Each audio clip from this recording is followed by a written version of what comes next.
लक्ष्मी देवी हर चीज में कंजूसी करती थी। पैसा उनके लिए जरूरत नहीं, जिम्मेदारी नहीं, बल्कि जैसे उनकी जान हो। सुबह का समय था। सीता रसोई में चाय बना रही थी। उसी वक्त माँ जी रसोई में आ गईं और भगोने में झांकने लगीं। बहू, इतना दूध? क्या पूरा गांव चाय पीने आ रहा है? मैंने कहा था ना, चाय में पानी ज्यादा और दूध बिल्कुल कम। इतना कहकर माँ जी ने चूल्हे के पास रखा हुआ एक छोटा सा चम्मच उठा लिया। भगोने में दूध की सिर्फ 2 बूंदें डाली और गर्व से बोली, बस अब रंग भी आ जाएगा और स्वाद भी। ज्यादा सफेद चाय पीकर कौन सा अंग्रेज बनना है। एक दिन घर में मेहमान आने वाले थे।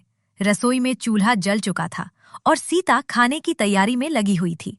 तभी सीता ने अपनी सासू माँ से पूछा, माँ जी, हलवे में थोड़े काजू बादाम डाल दूं?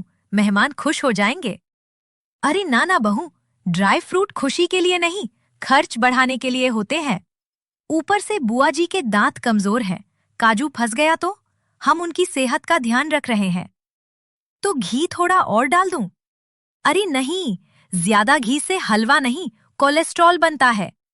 हलवा है बहू, घी का तालाब नहीं। सीता गूथे हुए आटे से भटूरे बनाने लगी थी। तभी, अरे अरे, इतना बड़ा भटूरा क्यों बेल दिया?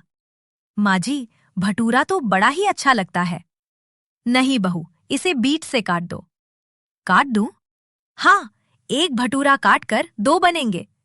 छोटे छोटे भटूरे रखोगी तो मेहमानों को थाली भरी हुई लगेगी। मेहमानों को तरह तरह चाहिए बहू, ढेर सारा नहीं। थोड़ा थोड़ा सब होगा तो थाली भरी भरी लगेगी।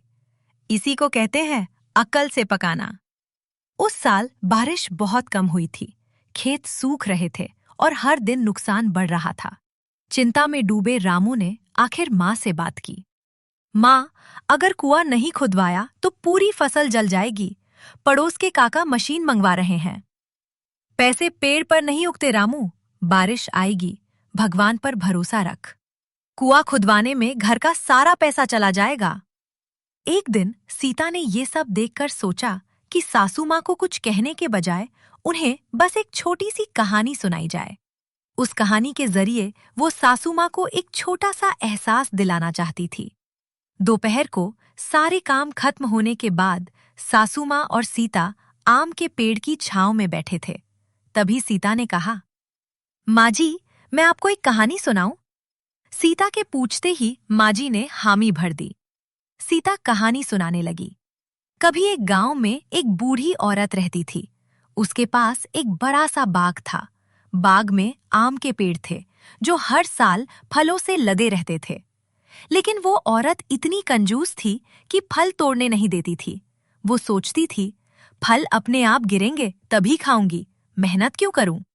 फल पकते, जमीन पर गिरते और धीरे धीरे सड़ जाते। एक दिन उसकी बहू वहां आई। बाग देखकर वो बहुत खुश हुई। उसने कहा, अम्मा, इन पेड़ों को थोड़ा पानी दे दीजिए, थोड़ी खाद डाल दीजिए तो फल और भी मीठे होंगे। लेकिन सास ने मना कर दिया।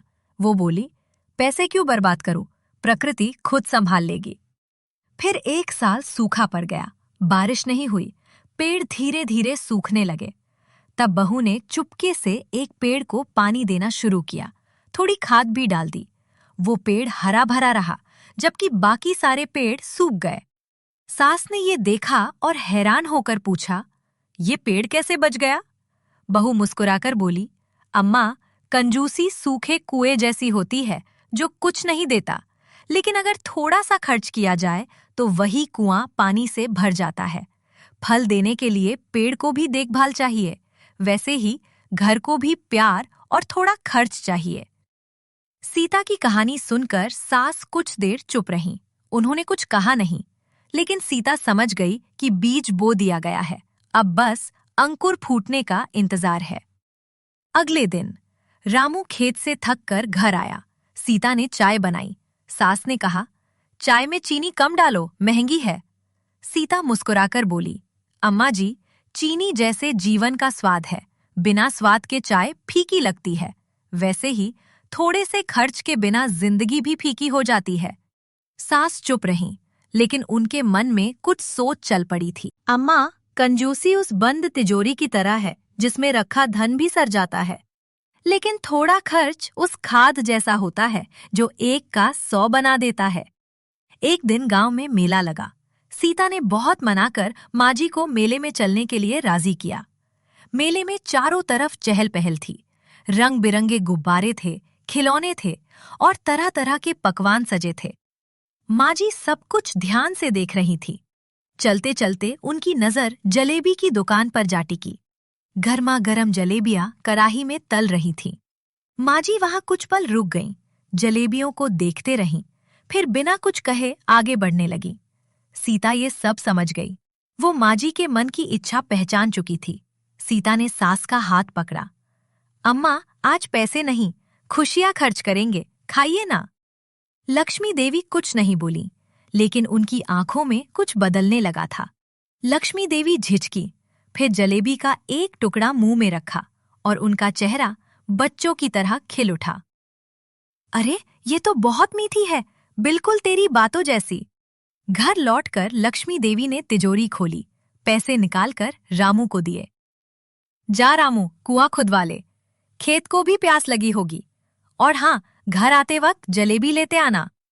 उसी रात बारिश की पहली बूंद गिरी और लक्ष्मी देवी समझ गईं, जीवन एक बहती नदी है।